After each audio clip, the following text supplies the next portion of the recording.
കഴിഞ്ഞ ദിവസങ്ങളിലായി ഞാൻ കണ്ട രണ്ട് സിനിമകൾ തമ്മിൽ ഒരു ബന്ധമുണ്ടായിരുന്നു. ചെയ്തുപോയ തെറ്റിന്റെ പേരിൽ ജീവിത വിജയം ആസ്വദിക്കാൻ കഴിയാതെ അതോർത്ത് ജീവിതം കൈവിട്ടു പോകുന്ന കേന്ദ്ര കഥാപാത്രമുള്ള സിനിമയാണ് ആദ്യത്തേത്. വളരെ ടച്ചിങ് ആയിട്ടുള്ള ഒരു ഗംഭീര സിനിമ. രണ്ടാമത്തേതാകട്ടെ ജീവിത വിജയത്തിന് വേണ്ടി എന്ത് ചെയ്യാനും മടിയില്ലാത്ത, ഒരു കുറ്റബോധവും ഇല്ലാത്ത ഒരാൾ നായകനാകുന്ന സിനിമയും. രസം എന്താണെന്ന് വെച്ചാൽ രണ്ട് സിനിമയും അടിപൊളിയാണ്. അതിലെ രണ്ടാമത്തെ സിനിമയായ മുകുന്ദനുണ്ണി അസോസിയേറ്റ്സിനെ കുറിച്ചാണ് ഈ വീഡിയോ. അനാലിസിസ് വീഡിയോ ആണ്, അതുകൊണ്ട് സ്പോയിലേഴ്സ് ഉണ്ടായിരിക്കും. വീഡിയോയിലേക്ക് പോകുന്നതിന് മുമ്പ് ചെറിയൊരു പ്രൊമോഷൻ ഉണ്ട്. പുതിയൊരു വർഷം തുടങ്ങിയിരിക്കുകയാണ്. പുതിയ വർഷത്തിൽ എല്ലാവർക്കും തുടങ്ങാൻ പറ്റിയ നല്ലൊരു കാര്യമാണ് വായനാശീലം. ആ ഒരു കാര്യത്തിൽ പ്രത്യേകിച്ച് നിങ്ങൾ ബിസി ആയിട്ടുള്ള ഒരാളാണെങ്കിൽ Kuku FM audio book app നിങ്ങളെ അറിവ് വളർത്താൻ സഹായിക്കും. 10,000-ലധികം പുസ്തകങ്ങളുള്ള ഇന്ത്യയിലെ ലീഡിംഗ് ഓഡിയോ ബുക്ക് പ്ലാറ്റ്ഫോമാണ് കുക്കു FM. നിങ്ങൾക്ക് ഇഷ്ടമുള്ള ഓഡിയോ ബുക്ക് കുക്കു FMലൂടെ നിങ്ങൾക്ക് എവിടെ നിന്ന് വേണമെങ്കിലും കേൾക്കാം. ഉദാഹരണത്തിന് മാൽക്കം ഗ്ലാഡ്വെല്ലിന്റെ ബ്ലിങ്ക് അല്ലെങ്കിൽ ജെഫ് ഹോക്കിൻസിന്റെ എ 1000 ബ്രെയിൻസ് തുടങ്ങിയ വളരെ യൂസ്ഫുൾ ആയ പുസ്തകങ്ങളുടെ സമ്മറി ഈ ആപ്പിൽ നിങ്ങൾക്ക് കേൾക്കാൻ സാധിക്കും. കുക്കു FM ഒരു പുതിയ ഓഫർ ഇൻട്രൊഡ്യൂസ് ചെയ്തിട്ടുണ്ട്. വെറും 49 രൂപയ്ക്ക് ഈ ആപ്പ് നിങ്ങൾക്ക് ഉപയോഗിച്ച് തുടങ്ങാം. ആദ്യത്തെ മാസത്തെ സബ്സ്ക്രിപ്ഷൻ ചാർജിൽ 50% ഓഫറാണ് നിങ്ങൾക്ക് ലഭിക്കുക.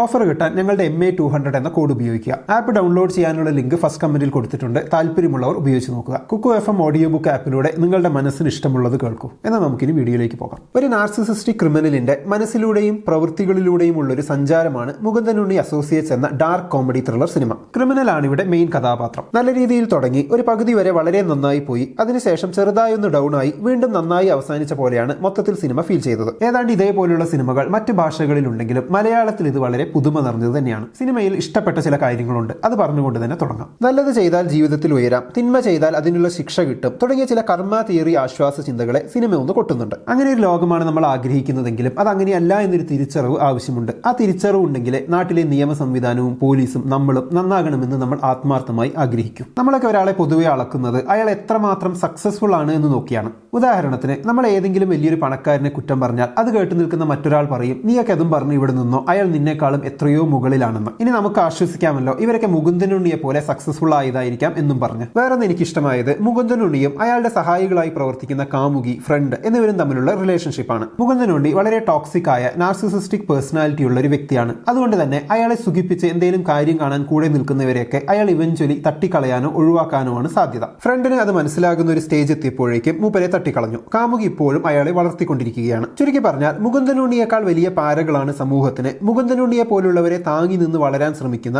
അങ്ങനെയുള്ളവരെ വളർന്ന് പന്തലിച്ച് പടവൃക്ഷമാകാൻ സഹായിക്കുന്ന ചിലരെന്ന്. മറ്റൊരു പോസിറ്റീവ് സംഗതി നായികയുടെ സൃഷ്ടിയാണ്. മുകുന്ദനുണ്ണിയിലെ നായിക ഒരു പ്രത്യേക ടൈപ്പാണ്. നായകന്റെ കയ്യാളായി ജീവിക്കുന്നതിൽ കംഫേർട്ട് കണ്ടെത്തുന്ന, പണിയെടുക്കാതെ ജീവിക്കുന്നത് ഇഷ്ടപ്പെടുന്ന, കുറച്ച് കഷ്ടപ്പെടൽ കൂടുതൽ പ്രതിഫലം എന്നതിൽ ഉറച്ചു വിശ്വസിക്കുന്ന ഒരു വ്യക്തി. പൊതുവെയുള്ള സ്ത്രീ മുന്നേറ്റം, PSC പരീക്ഷ, ഗവൺമെന്റ് ഉദ്യോഗം, ഇൻഡിപെൻഡന്റ് ആകൽ, ഇതിലൊന്നും വലിയ വിശ്വാസമില്ലാത്ത, സ്വന്തമായ ഒരു മുന്നേറ്റ പദ്ധതി തന്നെ ആവിഷ്കരിച്ച് നടപ്പിലാക്കാൻ ശ്രമിക്കുന്ന വനിത. വളരെ ഇൻട്രസ്റ്റിംഗ് ആയ ഒരു ക്യാരക്ടറൈസേഷൻ. നായകനൊപ്പമോ അതിൽ കൂടുതലോ ഈവിളാണ് നായികയും. പക്ഷെ നായകന്റെ ഒരു സ്വഭാവം വെച്ച് നായിക പ്രതീക്ഷയ്ക്കൊത്തുയരാത്ത ഒരു നിമിഷത്തിൽ നായികയെയും ഒഴിവാക്കുമെന്നത് ഉറപ്പാണ് എന്നത് മാത്രം നമ്മുടെ നായിക മനസ്സിലാക്കിയിട്ടില്ലെന്ന് തോന്നുന്നു. ഗ്രേ ഷെയ്ഡിലുള്ള കുറെ കഥാപാത്രങ്ങളും ബ്ലാക്ക് ഷെയ്ഡിലുള്ള നായകനുമൊക്കെയായി സിനിമ ഇങ്ങനെ മുന്നോട്ട് പോകുമ്പോൾ നമ്മളിലെ ധാർമ്മികതയ്ക്ക് ഇടയ്ക്കൊക്കെ വല്ലാണ്ട് മുറിവേൽക്കും. പ്രത്യേകിച്ച് നായകൻ വീണ്ടും വീണ്ടും അങ്ങനെ ജയിച്ചു നിൽക്കുമ്പോൾ, അവസാനവും നായകനൊന്നും സംഭവിക്കാതിരിക്കുമ്പോഴൊക്കെ ഇതെങ്ങനെ ശരിയാകുമെന്ന് തോന്നിപ്പോകും. തിന്മയ്ക്ക് മേലുള്ള നന്മയുടെ വിജയം സിനിമയിലെങ്കിലും കാണാനുള്ള ഒരു ചാൻസ് ആണ് മുകുന്ദനുണ്ണി കളഞ്ഞു കുളിച്ചത്. പക്ഷേ തിന്മയ്ക്ക് മേലുള്ള നന്മയുടെ വിജയം എന്നത് ഒരിക്കലും സ്വാഭാവികമായി സംഭവിക്കുന്ന ഒന്നല്ല. ചൂഷണം ചെയ്യപ്പെടുന്നവർ ചൂഷണത്തിനെതിരെ നിരന്തരം പ്രതികരിക്കുമ്പോൾ മാത്രം സംഭവിക്കുന്ന ഒന്നാണ്. മുകുന്ദനുണ്ണിയുടെ ലോകത്തിൽ അത് നടന്നിട്ടില്ലാത്തതിനാൽ മുകുന്ദനുണ്ണി ജയിച്ചങ്ങനെ നിൽക്കുന്നു.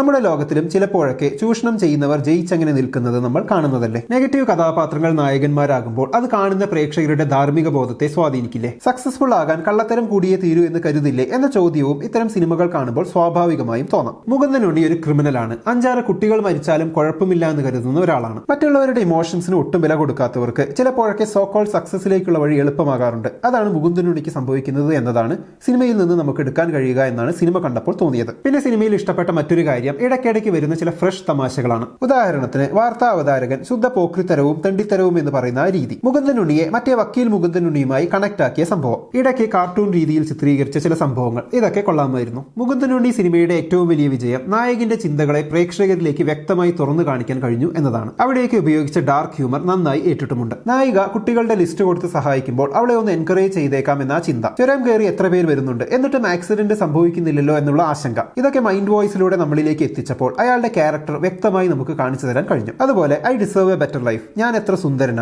അയാളെ കൊല്ലണ്ടായിരുന്നു, എന്തൊരു വെറുപ്പിക്കലാണ് തുടങ്ങിയ ഡയലോഗ്സിലൂടെ ആ കഥാപാത്രത്തിന്റെ ഒരു നാർസിസിസ്റ്റിക് സ്വഭാവവും രസകരമായി കൊണ്ടുവരുന്നുണ്ട്. പ്രകടനത്തിലേക്ക് വന്നാൽ വിനീത് ശ്രീനിവാസൻ, ആർഷ ബൈജു, തൻവീറാം, സുരാജ്, സുധി കോപ്പ, അങ്ങനെ എല്ലാവരും തന്നെ അവരവരുടെ റോളുകൾ സിനിമയിൽ ഗംഭീരമാക്കിയിട്ടുണ്ട്. പ്രത്യേകിച്ച് വിനീത് ശ്രീനിവാസന്റെ മൈൻഡ് വോയിസിന്റെ ഡയലോഗ് പറയുന്ന രീതി വളരെ എഫക്റ്റീവ് ആയിരുന്നു. എന്താണ് മുകുന്ദനുണ്ണി അസോസിയേറ്റ്സ് എന്ന സിനിമയെക്കുറിച്ചുള്ള നിങ്ങളുടെ അഭിപ്രായം? കമന്റ് ബോക്സിൽ എഴുതുമല്ലോ. നമുക്ക് അടുത്ത വീഡിയോയിൽ വീണ്ടും കാണാം. ബൈ.